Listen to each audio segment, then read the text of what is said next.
Hello, good afternoon, everyone. Thank you very much for coming along to this session on improving attendance. I'm Katie. I work for GovernorHub, running the training, advice, and guidance side of things over on GovernorHub Knowledge. Can I have my next slide, please? Blanche. Thanks. Yep, so that's me. And the next one, please. Because before we get started, I'd just like to cover off a little bit of housekeeping. This session is being recorded, and you will receive the recording as well as the slides by email afterwards. As there are so many of you, the chat function is turned off. However, Q&A is on, and we have a group of representatives from the Department for Education who will be reading and responding to as many of your questions as they can. So if you do have any questions, please post them in the Q&A thread, and they'll do their best to answer as many as possible during the session. We will also collate the answers and send them around afterwards as well for you to refer to going forwards. And if there's anything else you need, you can always reach us by email on support@governorhub.com.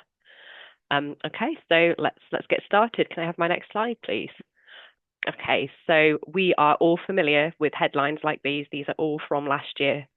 As we all know, attendance is on the minds of everyone in the education sector at the moment, from the DfE to Ofsted to school and trust leaders, teachers, support staff, and of course yourselves, governors, trustees, and governance professionals. The newspaper headlines speak for themselves. This is a problem that is widespread across the whole country on an unprecedented scale, especially since the pandemic. But the good news is that all of you in governance have an important role to play in helping your schools and trusts to improve their attendance, and ultimately in helping pupils reap the benefits of being in school, which we know has a massive impact on their educational outcomes as well as their personal development. Your hard work and commitment, your monitoring, oversight, and holding to account will help your schools and trusts to do the best that they can for children and young people by getting them into school. As you know, monitoring and holding to account is most effective when it's underpinned by solid data that you're able to understand and discuss with your leaders. With this in mind, I'd like to introduce some members of the DfE attendance team.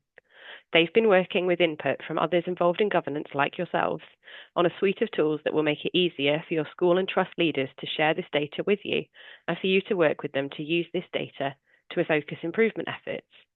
So first, we'll hear from Stephen Morgan MP with a message on school attendance. Next, Alex Turner, who is the Assistant Director for Attendance at the DfE, will talk to us about school attendance policy.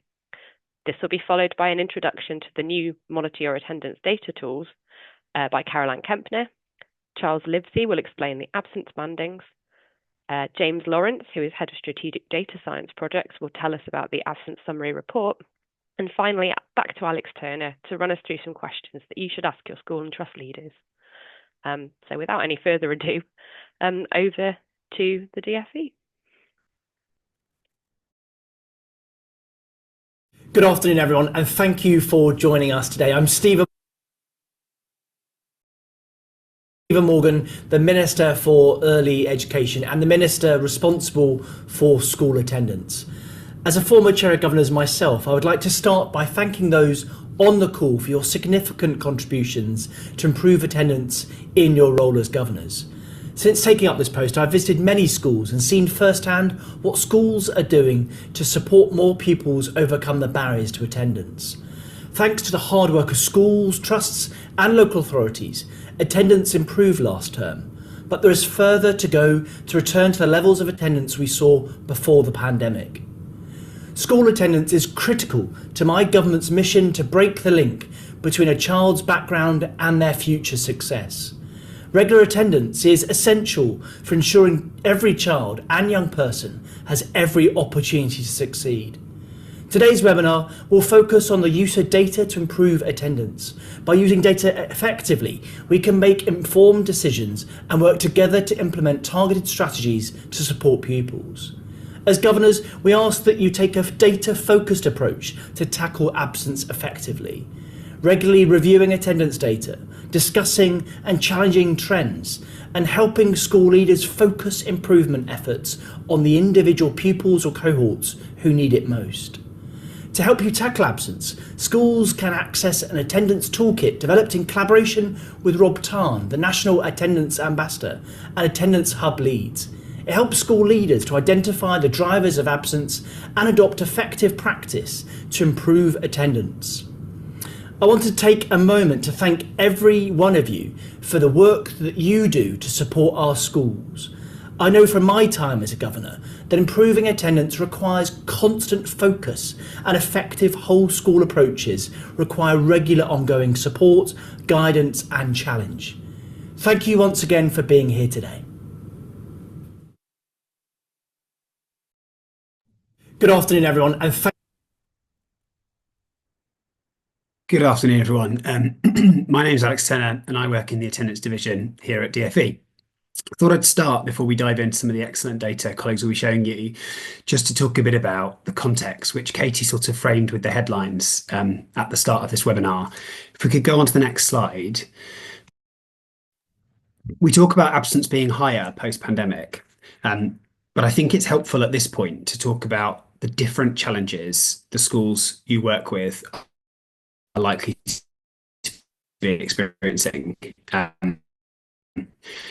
We see attendance as three distinct but related issues. The first is that coming out of the pandemic, we see many more children missing. That category, you've got children missing between 5 and 15% of their time, where there are about 2.8 million children in that category, or 1.6 million children missing more than 10% of their time. We've got a second group, which we have the term severe absence to describe, which is children who miss more than half of their time in school. That's a very small number of children, it's a small number of children as a part of the whole pupil population, but they're missing a significant chunk of their time. And a third and related issue, where we see children missing education. So that's children not registered to school or not receiving suitable education elsewhere. Coming out of the pandemic, we saw higher levels of that volume absence challenge. We saw high levels of severe absence, and children missing education data, which is newer, is continuing to rise. We'll focus mainly on points 1 and 2 in today's webinar. But there are reasons to be cheerful in that, as the Minister talked about at the start of this session, we are seeing improvements in overall rates, and that's largely driven by increases in the number of children attending regularly. You can see in the graph at the bottom left of this slide that the persistent absence rate, children missing more than 10% of their time, is slowly improving. And overall absence, which is that 7.6 to 7.2 statistic, is also slowly improving. But they still remain well above pre-pandemic levels. What's driving lots of that change is higher reported levels of illness absence and a small increase in unauthorised absence. It's often in the media, we hear reports of it being about term time holidays. The data doesn't support that being a major driver, though there have been shifts in the rate of term time holidays. My last point on this slide is, and you'll recognize, all pupil groups, whether it's children eligible for free school meals or those with special educational needs, saw absence rates increase as we came out of the pandemic. Recovery rates aren't equal though. We're seeing free school those eligible for free school meals or those with special educational needs recover at a slower rate or remain at higher levels than their non-free school meals eligible or non-special educational needs cohort, where gains are greater. The other thing I just wanted to spend a couple of minutes on is on the next slide, which is from August of last year, the working together to improve school attendance guidance became statutory. I won't spend a long time on this, but in terms of expectations on schools, that sets out 7 key expectations on schools around relationships, clear expectations around regular attendance, strong systems and processes, and critically data analysis, which we'll talk about a bit today, as well as how important it is that they work effectively with partners and parents and families. That guidance also includes, and I'm sure you know this, but it also includes really vital steps that governors need to take to improve school attendance. And on the next slide, I've pulled out just a few of those just to draw your attention to. In this area, it's about ensuring that leaders are meeting those duties on the previous slide, are reviewing data regularly, and that the strategy that the school is adopting aligns with their absence challenge. And it's that data analysis that we'll spend a bit more time on today. On the final slide I'll cover before we dive into the data, we know that ultimately the best schools have really strong leadership on this issue, set a culture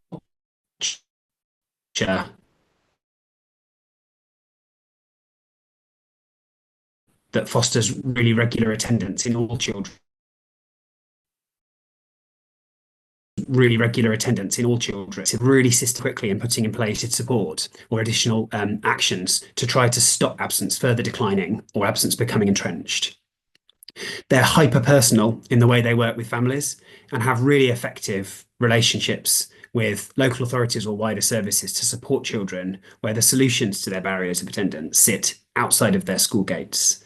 But we're clear that central to all of that is having a really strong understanding of the absence challenge in the school in question and really robust systems for identifying where there are early signs of decline in attendance within groups or individuals, which we'll come on to now through this webinar. Thank you. Hello everybody, my name is Caroline Kempner and I'm the Head of Data Transformation here at DfE. If we go on to the next slide please. So what I wanted to show you was to give you a context for some of the information that's going to be shared with you in a moment, just to tell you what information schools now have from DfE on what's going on with attendance. So you may well have heard that since August, schools have had to share daily data on attendance of pupils with the DfE. And we have been putting in place and improving and developing a whole suite of products which are free for schools. And I just wanted to explain those to you. So the first thing is that every fortnight there is a set of published statistics which anyone can access, which gives headline attendance and absence rates down to local authority level. So it's very likely your school or trust would be using those to compare their attendance with what's going on elsewhere in the country. The second thing, which is very secure, is that schools, trusts and local authorities have access to quite detailed dashboards which are at both a school level and an individual pupil level, which gives them daily information on what's going on with attendance and absence in their school, and it goes into a lot of detail. Now, that second one, only a small number of people within each school will have access to that, because that obviously that goes down to individual pupil levels. The third thing, which one of my colleagues is going to talk you through in detail in a moment, is a new product called the Attendance Summary Report. This is also released privately to schools and trusts through our View Your Education data platform. We will show this to you, and you will need to ask your school or trust to share this report with you. So we do not give you as governors access to the area where this is held, because it would give you access also to individual pupil level data, which would not be appropriate.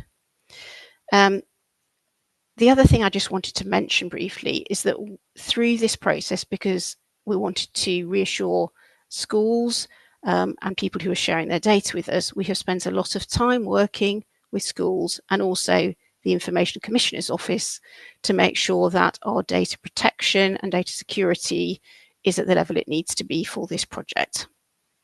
So I'm going to hand over now to Charles Livesey, who will explain more. Hey everyone, my name's Charles and I lead analysis of attendance within the Department for Education. And I want to talk a little bit about the approach to what we're calling banded data within DfE, which some of you might already be familiar with. So if we move on to the next slide. So what this chart on the slide is showing is essentially how much absence different children miss. And what we can see on the left-hand side is that the majority of pupils actually don't miss that much school, with the most popular level being around sort of 5% absence. And we can see that gradually tailing off. So the good news is that even now, most children are in for most days. However, there is still, I guess, a bigger problem that we need to consider. And we are using this sort of distributional approach to try and break that down a bit. So in the red box on the left, that represents 2.8 million pupils who are missing between 5 to 15% of school, and that's about 2 to 6 weeks per year. And then in the far right-hand box, so this represents pupils who are severely absent, so those who are missing more than 50% of their schooling. And there's 150,000 pupils who are in that category. And I think that's important to note because I guess on the left-hand side, we have a scale problem of lots of pupils missing sort of 2 to 6 weeks per year, so a relatively low amount of schooling. At the other side of things, we have 50% of pupils, 150,000 pupils who are missing almost half of their schools. Why is this important? One of the reasons is that we think that the levers for tackling these different types of absence sit in different parts of the system. And we think in particular, these 2.8 million children with the 5 to 15% are in particular children who can be influenced and reached by schools, whereas the ones in the 50% box perhaps need the support of wider services in the local authority, etc. So if we move on to the next slide. So there's a lot going on this slide, and I'm going to try and walk you through it all. But what you can see in the middle is a big table, and that shows what we're referring to as absence bandings. And in the columns, you've got different year groups, and then in the rows, you have the 5% bands of how much pupils have missed. So, for example, the top left-hand cell shows the proportion of year one pupils who are missing between 0 and 5% of their schooling, and that is 50% or 50.56% in this case. And you can then use this table to understand, okay, which year groups are missing which sort of parts of school or how much school. And we think that using this approach drives quite a lot of insight and helps us get a really strong grip on where problems start to occur and where our focus needs to be. So you'll see that there's some boxes overlaying this this table, and I'm going to sort of run through each of those boxes. So let's start with the good news. In the green box, which is the box at the top, this represents pupils who miss sort of 0 to 5% of their schooling. And you can see that I guess across year groups, moving from left to right, if you start in years 1 to 6, you can see that around about sort of 55 to 60% of pupils are attending like nearly every day, 0 to 5%. Once we start to go into secondary school, though, sort of moving towards the right, particularly sort of moving from year 7 to year 8, this drops off quite significantly. So you're down to sort of 46% by the time you're in year 8. And then it sort of gradually reduces until pupils are in year 11, where you've only got 42% of pupils who are attending nearly every day. So I think that's the first thing that we would want to point people's attention towards, this sort of year 6 to 7 to 8 transition, where you see quite a stark reduction in the number of pupils who are missing school every day. The next thing that I would point to is this orange box, which is representing the proportion of pupils missing 5 to 15%.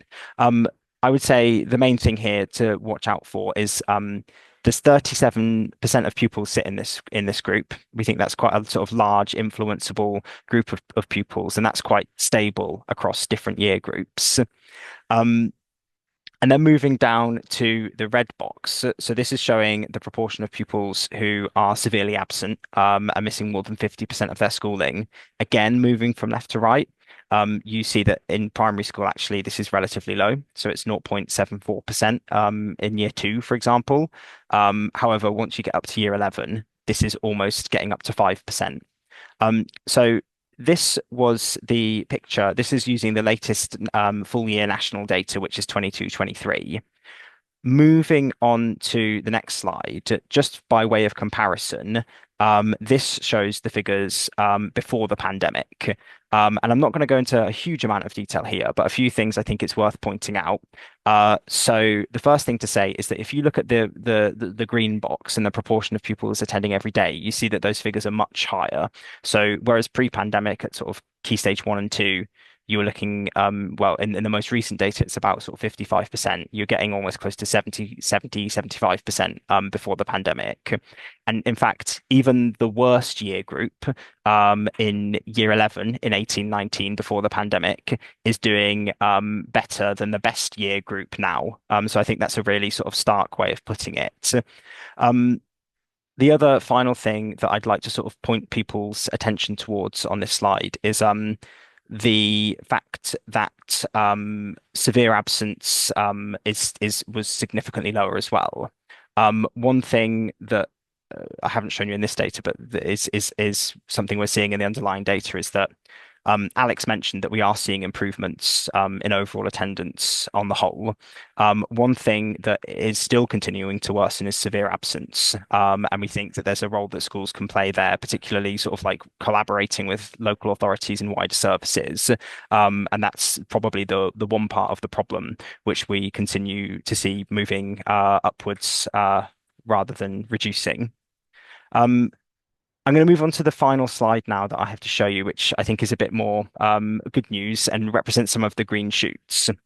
So on the previous slide, I showed you pupils who were attending nearly every day. So this is pupils who have less than 5% absent, or conversely are attending more than 95% of the time. And we're really seeing an improvement in this across virtually all sort of cross sections of characteristics and society. So we see in most local authorities, they're seeing year-on-year improvements in the number of pupils attending every day. You see that in every single year group, albeit slightly different across the profile. And you also see it in pupils with different characteristics. So you can see all pupils FSM and SEND on this. I think it's important to note that FSM pupils aren't recovering at the same speed as their non-FSM peers. So that's something that we need to pay attention to. But I guess the good news is that they are improving. I think we see this in the department as a real opportunity, and the fact that we are seeing movement in the proportion of pupils attending every day is something that gives us room for optimism, and that this is something that we think schools should be focusing on and encouraging as well. So I think I'm going to be handing over to James now, who's going to talk through some of the sort of the tools that are available.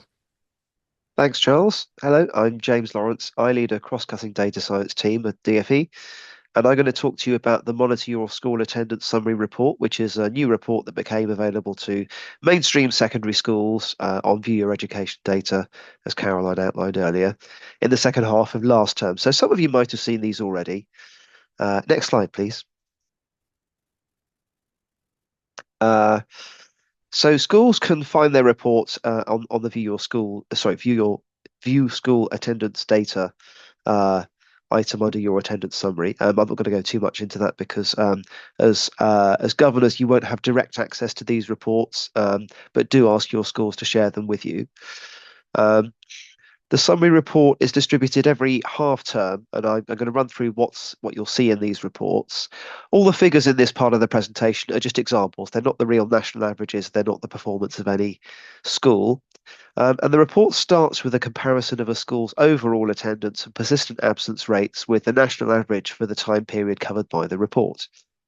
And then there's a bar chart showing the overall attendance level for pupils eligible and not eligible for free school meals, and pupils with and without SEND status. SEND status includes both EHCP and SEND support. And areas where the school is at or above average are coloured blue, and areas where the school is below are coloured pink. Next slide, please. After that, there's a chart showing the school's overall attendance week by week and comparing that with the national average.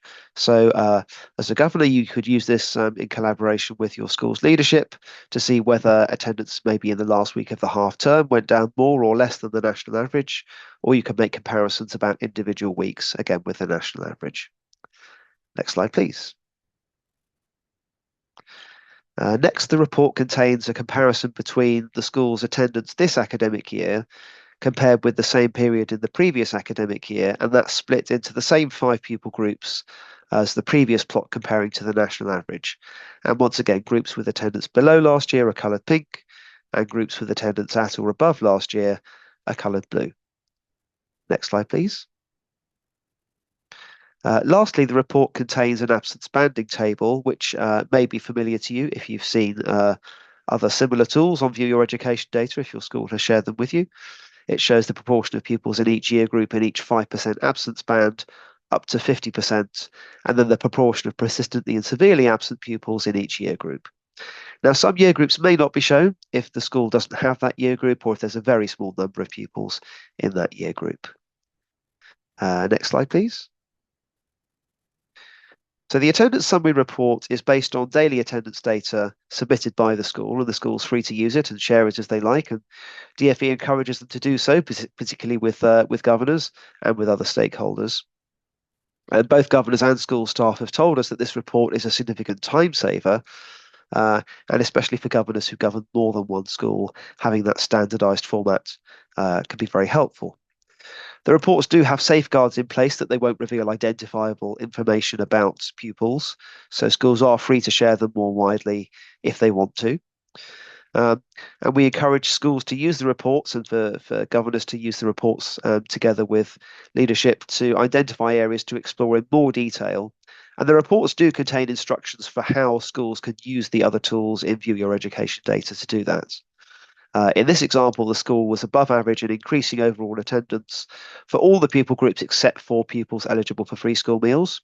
So in this example, they were below average and decreasing for that pupil group. So that's an area that they might want to investigate further. So that's all I've got to say on the attendance summary reports, and I will pass back to Alex. Thank you.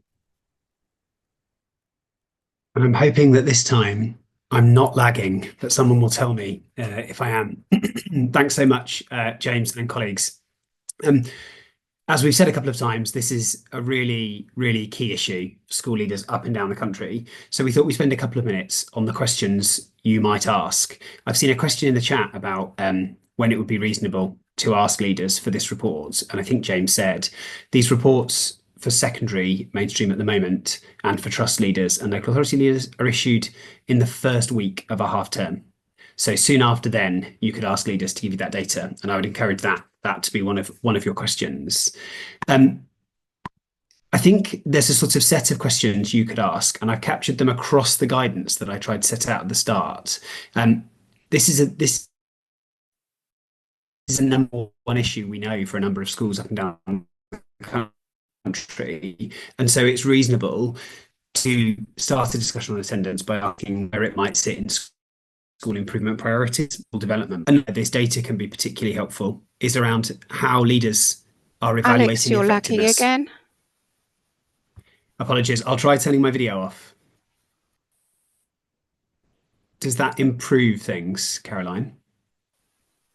Yes, at the moment. Okay. I was just going to say, when you look at attendance in the list of school improvement priorities, checking that attendance is recognised in those improvement priorities is key, as is the extent to which leaders are evaluating the effectiveness of their current response. Using the reports we've talked about today to understand the shape of the absence challenge by year group and by how the different frequencies of absence by severity are represented in the bandings that Charles and James have shown can really help you to unlock where there might be the greatest concerns or where there's the greatest scope for the school to bring about improvements by converting children in that, say, 5 to 10% absence band, improving their attendance so that they're attending almost every day in that 95 plus proportion. Another key question, particularly around vulnerable cohorts, is how schools or trusts are using resources to target cohorts where there are concerning patterns of absence. How is the school using the pupil premium funding to improve rates for children eligible for free school meals? Or how is the wider school offer for children with special educational needs, improving the attendance rates in those cohorts. And then two slightly more specific questions you might ask. We've made the attendance toolkit that was brought together by Rob Tarn, the department's attendance ambassador, and a number of attendance hubs available to schools up and down the country. You might ask schools if they've reflected on the practice in the toolkit and where practice could be improved to bring it in line with some of the exemplification in that guidance. And you should also ask them whether they've looked at the summary report, what their appraisal is of the strengths and weaknesses of the school. And then finally, and I don't think we've mentioned this in the webinar so far, for secondary school leaders and secondary senior attendance leads, we're running a round of regional conferences in March. If you're meeting with school leaders in the next couple of weeks, you could ask them whether or not they're sending a delegate to one of those conferences where we'll be talking in more detail about these data reports with school leaders and sharing the insights in the attendance toolkit. Thank you.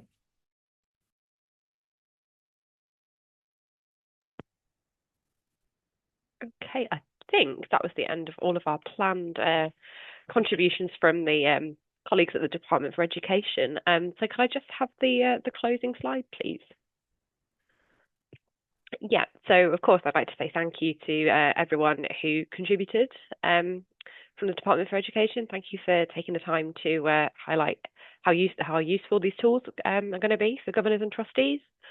And all of you out there, we hope that you feel ready and informed and able to ask your school and trust leaders to share these reports with you and to help you direct your discussions about attendance. As some of you have been asking in the Q&A, the slides and the session recording will be sent out to you via email, and we will also make a bit of a roundup of the Q&A questions and all the answers. I see that a lot have been answered, but we will try and get answers to the ones that have not as well. If you need anything else, you can reach us on support@governorhub.com, and we'll also be sending you actually a couple of free GovernorHub knowledge articles that should help you with the kind of practicalities of how to read these reports, questions to ask, and yeah, how to hold your leaders to account for improving attendance. So I think all that's left to say is thank you very much for coming, and I hope you enjoyed the rest of your evenings.